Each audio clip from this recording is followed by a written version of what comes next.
नीतीश कुमार को मनाने में बीजेपी के पसीने छूट रहे हैं।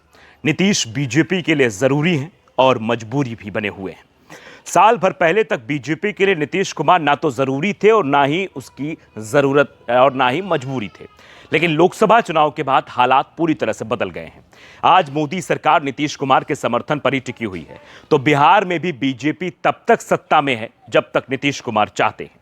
एक तरफ महागठबंधन ने अब नीतीश कुमार के लिए अपने दरवाजे खोल दिए हैं, तो दूसरी तरफ एनडीए में बीजेपी की सांसें ऊपर नीचे हो रही हैं, क्योंकि नीतीश हटे तो केंद्र की मोदी सरकार भी संकट में फंस जाएगी। और इसी के चलते बीजेपी के दिग्गज नेताओं की पटना दौड़ चल रही है।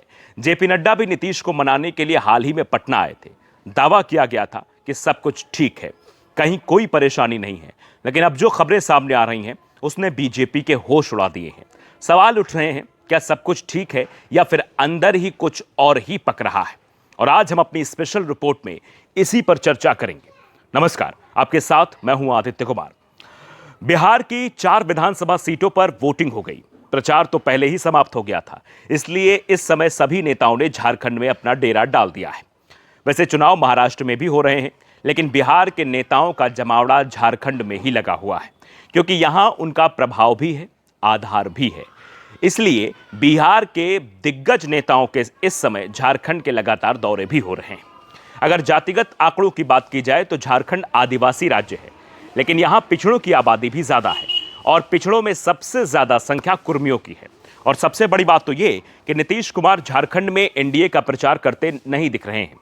देश में आज नीतीश कुमार से बड़ा कुर्मी नेता कोई दूसरा नहीं है। बीजेपी ने झारखंड में जेडीयू को 2 सीटें भी दी थी, ये सोचकर कि नीतीश कुमार को अपने पाले में किया जा सकेगा और उनसे प्रचार भी कराया जाएगा तो बीजेपी को इसका फायदा मिलेगा।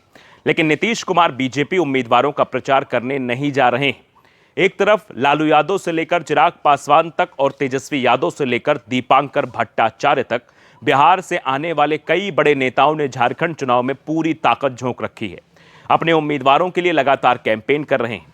लेकिन इन सब नामों में से एक नाम ऐसा भी है जो प्रचार से गायब है, और वो नाम है बिहार के मुख्यमंत्री नीतीश कुमार का। नीतीश एनडीए के लिए प्रचार में क्यों जरूरी हैं, ये तो हम बता ही चुके हैं। ऐसे में नीतीश का चुनाव प्रचार में ना आना भी कई सवाल खड़े कर रहा है कि आखिर नीतीश कुमार चुनाव प्रचार में क्यों नहीं उतर रहे हैं। अब अगर हम बात करें झारखंड की, तो झारखंड साल 2000 में बिहार से अलग होकर झारखंड एक राज्य बना था, लेकिन अभी भी बिहार का प्रभाव झारखंड में साफ दिखाई देता है। करीब 20% वोटर्स बिहार से ही ताल्लुकात रखते हैं। झारखंड चुनाव में ये हर बार मुद्दा भी बनता है।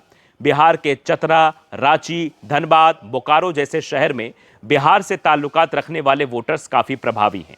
यही वजह है कि बिहार की पार्टियां झारखंड में मजबूती से चुनाव लड़ती हैं। इस बार भी आरजेडी, जेडीयू और लोजपा झारखंड के मुख्य मुकाबले में दिखाई दे रहे हैं।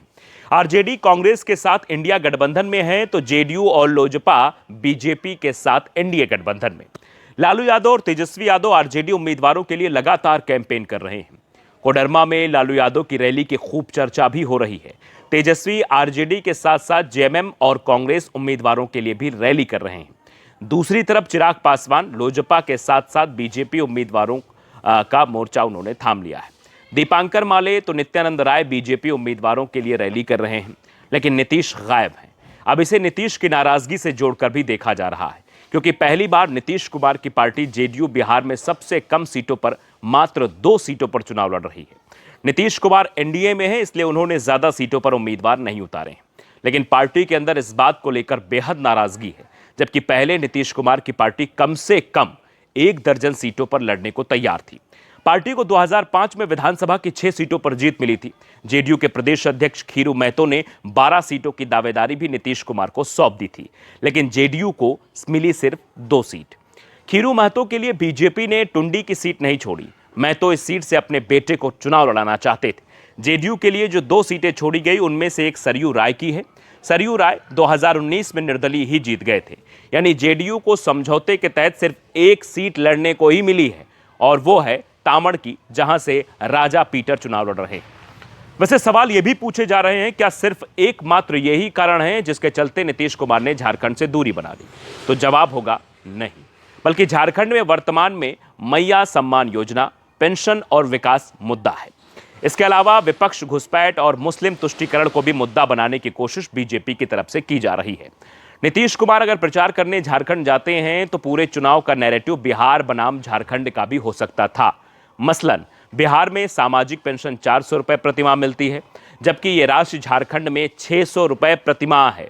झारखंड में महिलाओं को 1000 रुपए प्रतिमाह सम्मान राशि के रूप में दिया जाता है, जबकि बिहार में नीतीश सरकार महिलाओं के लिए कोई भी ऐसा योजना नहीं चला रही है। इतना ही नहीं, घुसपैठ और तुष्टीकरण का मुद्दा भी झारखंड में नीतीश के आने से कमजोर हो सकता था। नीतीश की पार्टी सेकुलरिज्म की तरजीह देती है। ऐसे में नीतीश ने पूरे चुनाव से ही अपने आप को दूर कर लिया है और सबसे बड़ा कारण है सरयू राय। जमशेदपुर पश्चिमी और राजा पीटर तमाड़ से चुनाव लड़ रहे हैं। दोनों ही जगहों पर अमित शाह ने रैली की। शाह ने दोनों ही रैलियों में एक अपील की। इस बार अपील में शाह ने कहा कि अगर आप जेडीयू उम्मीदवार को वोट करते हैं तो वोट सीधा नरेंद्र मोदी को जाएगा। जमशेदपुर पश्चिमी और तमाड़ में बीजेपी का बड़ा जानादार है। ऐसे में बीजेपी के वोटों की जगह और दोनों ही सीटों पर जेडीयू के प्रत्याशी मुख्य मुकाबले में दिखाई दे रहे हैं। जमशेदपुर पश्चिमी में अभी कांग्रेस को, तामड़ में झारखंड मुक्ति मोर्चा का कब्जा है। ये तो वो बातें हैं जो राजनीतिक विशेषज्ञ समझाने में जुटे हैं, लेकिन क्या सिर्फ इसी के चलते नीतीश कुमार झारखंड नहीं जा रहे हैं? अब जरा इसको भी हम समझ लेते हैं। दरअसल दावा किया जा रहा है कि नीतीश कुमार इस समय झारखंड से ज्यादा महाराष्ट्र पर नजर जमाए हुए हैं। वैसे सिर्फ नीतीश कुमार ही नहीं बल्कि पूरा देश इस समय महाराष्ट्र की तरफ देख रहा है। मुकाबला बेहद कड़ा माना जा रहा है। ऐसे में देखना होगा कि यहां किस दल को जीत मिलती है। महाराष्ट्र में एनडीए को हार मिलती है तो फिर नीतीश कुमार बड़ा फैसला ले सकते हैं।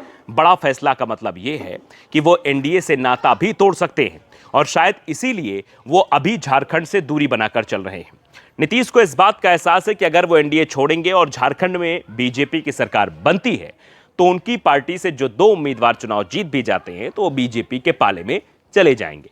वैसे भी ये दोनों नेता शुरुआत से ही बीजेपी के संपर्क में बताए जा रहे हैं और इसी के चलते नीतीश कुमार फिलहाल झारखंड से दूरी बनाए हुए हैं। दरअसल नीतीश कुमार ये समझ रहे हैं कि अगर महाराष्ट्र में कुछ गड़बड़ होता है तो नीतीश कुमार कभी भी पाला बदल सकते हैं और ये साफ संकेत दिया जा रहा है कि नीतीश कुमार पाला कब बदल ले ये तो नीतीश कुमार को भी शायद मालूम नहीं होता है।